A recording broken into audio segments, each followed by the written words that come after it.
गोरखपुर नाम का एक गांव हुआ करता था। उस गांव में ज्यादा लोग नहीं रहते थे। उस गांव में एक गर्भवती विधवा औरत रहती थी। उस औरत का नाम कमला था।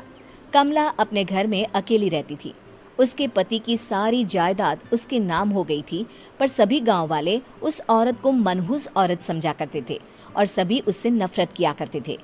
एक बार कमला राशन की दुकान पर खाने का सामान खरीदने जाती है। भैया जी, जरा 1 किलो दाल चावल देना। अरे हाय हाय हाय हाय हाय हाय!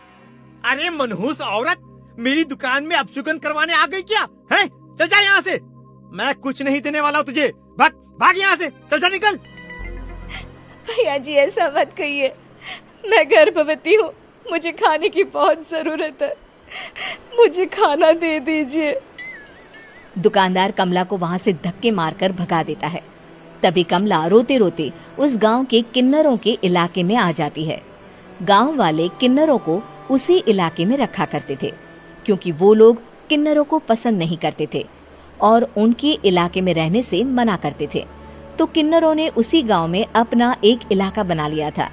जब किन्नर लोग देखते हैं कि एक गर्भवती महिला रोते रोते उनके इलाके में आ गई है, तो सारे किन्नर कमला के पास जाकर उसका हाल पूछने लगते हैं।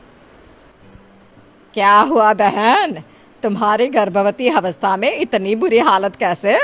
तुम रो क्यों रही हो? तुम डरो मत, हम तुम्हें कोई नुकसान नहीं पहुंचाएंगे। तुम शांत होकर सब बताओ कि हुआ क्या है। मैं कमला हूँ, मैं गांव के दूसरे इलाके से आई हूँ। 2 महीने पहले ही मेरे पति की मौत हुई है।